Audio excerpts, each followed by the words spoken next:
మహాశివరాత్రి సందర్భంగా శివ భక్తులందరూ కూడా శ్రీశైలంకి పోటెత్తున్నారు. అనేక ప్రాంతాల నుంచి పాదయాత్ర చేస్తూ నల్లమల్ల అటవీ ప్రాంతాల నుంచి కూడా వారు పాదయాత్ర చేస్తూ కూడా వారు శ్రీశైలం కూడా చేరుకునేటువంటి పరిస్థితి. ప్రస్తుతం మనం చూస్తున్నాము. ఇక్కడ శివస్వాములందరూ కూడా వారు మాల ధరించి ఇరుముడి తీసుకెళ్తూ శ్రీశైలం కూడా వారు బయలుదేరుతున్నారు. ప్రస్తుతం వారిని అడిగి తెలుసుకుందాం వారు ఎక్కడి నుంచి వస్తున్నారు. స్వామి మీరు ఎక్కడి నుంచి వస్తున్నారు? దాదాపు ఎన్ని కిలోమీటర్ నుంచి మీరు పాదయాత్ర? 120 కిలోమీటర్లు. అంటే మీరు చూస్తున్నారు దాదాపు మీరు వస్తుండే కూడా మొత్తం నల్లమల్ల అటవీ ప్రాంతము మొత్తం కూడా చెట్లు ఉన్నటువంటి నేపథ్యంలో అక్కడ మీకు వసతులు కానీ ఏమన్నా ఏర్పాటు చేస్తారా? కనీసం నీళ్లు కానీ ఏదైనా ఆహారం కానీ ఏదైనా ఏర్పాటు చేయడం జరిగిందా? చాలా సార్లు ఉన్నాయి సార్, మస్తు ఇస్తున్నారు. దాతలు ఉన్నారు కదా, పళ్ళు పొలాలు ఇస్తున్నారు, అన్ని ఇస్తున్నారు, వాటర్ ఇస్తున్నారు, అల్పాహారం పెడుతున్నారు, అన్ని అనుకూలంగా ఉన్నాయి. మీరు చెప్పండి స్వామి, మీరు ఎన్నోసారి మాలేసుకున్నారు? రెండోసారి. ఎట్లా పాదయాత్ర ఇంతకుముందు చేసిన స్వామి? ఇప్పుడే ఫస్ట్ టైం? పోయినసారి చేసిన రెండోసారి. స్వామి నేను మూడోసారి మాల ధరించిన స్వామి శివ. అంటే నేను అడవిలోకి వెళ్ళి మంచిగా వస్తే మంచిగా ఏర్పాట్లు మనకి దాతలు టాబ్లెట్లు ఇవ్వడం జరిగింది స్వామి. గంగా మొత్తం జరిగింది. మీరు చెప్పండి స్వామి, మీరంతా ఒకటే బ్యాచ్? అంటే మీరు ఎన్నోసారి మాలేసుకున్నారు? ఆ శ్రీశైలంకి ఎన్నోసారి పాదయాత్రగా చేసుకుంటూ వెళ్తున్నారు? స్వామి నేను 17వ సారి మాల వేయడము, పాదయాత్ర 14వ సారి. అయితే పాదయాత్రలో మనకు ఇక్కడ మున్ననూరు నుంచి అడవి ప్రాంతంలో 18 కిలోమీటర్లు స్వామి. 18 కిలోమీటర్లో మంచి సౌకర్యాలు బాగున్నాయి. అన్నిటికన్నా ఈ జ్యోతిర్లింగాల సమయంలో ఇది జ్యోతిర్లింగం రెండో జ్యోతిర్లింగం శ్రీశైల మల్లికార్జున స్వామి రెండో జ్యోతిర్లింగము. ఇక్కడ జ్యోతిర్లింగ సంస్థ శ్రీశైలంలో శివరాత్రి మహోత్సవాల సందర్భంగా అందరి భక్తులకి ఈ ఫారెస్ట్ వాళ్ళు చాలా అద్భుతంగా చేశారు. ఎలాంటి ప్లాస్టిక్ వాడకుండా ప్లాస్టిక్ నిషేధము, దాంతోపాటు ప్లాస్టిక్ బాటిల్ కూడా ఎక్కడెక్కడ ఏదని బోర్డు పెట్టడం ఈసారి చాలా మంచిగా జరిగింది.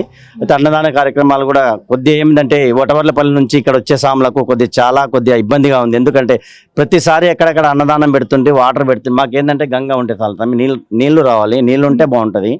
ఆ నీళ్ళు ఉండడం వల్ల మాకు ఏమైతాయంటే కొద్దిగా బాత్రూమ్ పోయినా అక్కడ పోయినా స్నానం చేసే ఉంటాయి సాములకి పవిత్రంగా ఇరుములు తీసుకోబోతున్నాం. మల్లికార్జున స్వామి జ్యోతిర్ముడితో శ్రీశైలం వెళ్ళే సాములకు మంచి నీటి సౌకర్యం కలిగిస్తే బాగుంటుంది అనిపిస్తుంది. ప్రతిసారి నీటి సౌకర్యం లేదు ఇక్కడ స్వామి మున్ననూరులో. ఇక్కడ కూడా 30 రూపాయలు 40 రూపాయలు ఇచ్చి చేయాలంటే సాములు మా దగ్గర డబ్బులు కూడా ఉండవు, ఫోన్లు ఉండవు. అది కొద్దిగా చింతిస్తున్నాం దీనికి, ఈ అసౌకర్యానికి. అన్ని బ్యాచ్ లో ఎంతమంది సాములు మీరు ఇప్పుడు అంటే నాగరికల్ నుంచి అంటున్నారు కదా, ఎంతమంది? ఒక 50 మంది సాములు, మాలైన సాములు ఒక 20 మంది 60 మంది దాకా ఉన్నాం. అందరు పాదయాత్ర ప్రతిసారి పాదయాత్ర చేస్తాము. అక్కడ ఉమామహేశ్వరం టెంపుల్ మీద నుంచి పైకి వచ్చి మున్ననూరు నుంచి అడవి నుంచి వచ్చి ఇక్కడ బొట్టబార్ల నుంచి మొత్తం మెయిన్ రోడే ఉంటుంది స్వామి. ఈ మెయిన్ రోడ్ మీద ఏంటంటే కొద్ది ఇబ్బంది అవుతుంది, కానీ మధ్యలో వాటర్ సౌకర్యం కలిగిస్తే బాగుంటుందని ఆ ఫారెస్ట్ వాళ్ళకి దేవాలయ వాళ్ళకి. స్వామి బొజ్జన్న నా పేరు. నేను 21 సంవత్సరం ఏవటి 14 సంవత్సరాల నుంచి పాదయాత్రనే చేస్తున్నా. మా సాములు అందరూ కలిసి మేము ఉమ్మడిగా ఉంటాం, 50 మంది ప్రతి సంవత్సరం మాల వేసుకున్న మాల 41 రోజు దీక్ష కంప్లీట్ అయిన తర్వాత కంప్లీట్ అందరం నడిచి వెళ్తాము. ఏ ఇబ్బంది ఉన్నా ఏదైనా నిదానమైనా సరే అడవిలోకి వెళ్తాము. కానీ ఇప్పుడు ఇక్కడ ఉన్న అడవి శాఖలు మమ్మల్ని ఇబ్బంది ఏంటంటే మా సొంతంగా వెహికల్ తెచ్చుకొని ఉడక ఏమైనా వండుకోవడానికి ఉడక అర్హత లేకుండా, ఎక్కడన్నా ఉన్న ఉడక ఆ ఏరియాలో మమ్మల్ని ఉండనీయకుండా, లేకపోతే చీకటి అయిందని ఎత్తుకురావడం అటుపోయినా సరే అట్లా అయింది. సరే ఈసారి అయితే ఏం లేదు ఆ ప్రాబ్లం. కాకపోతే మాకు ఒక సౌకర్యం ఏంటంటే ఏమన్నా మేము వండుకోనికే ఛాన్స్ ఇస్తే బాగుంటుందని మా మనవి. మొత్తంగా దాదాపు 50 మంది పైగా కూడా ఇక్కడ ఉన్నటువంటి శివస్వామి భక్తులందరూ కూడా ఇక్కడ నార్క నుంచి కూడా వారు అక్కడ చేరుకున్నటువంటి దృశ్యాలు కూడా కనిపిస్తున్నాయి.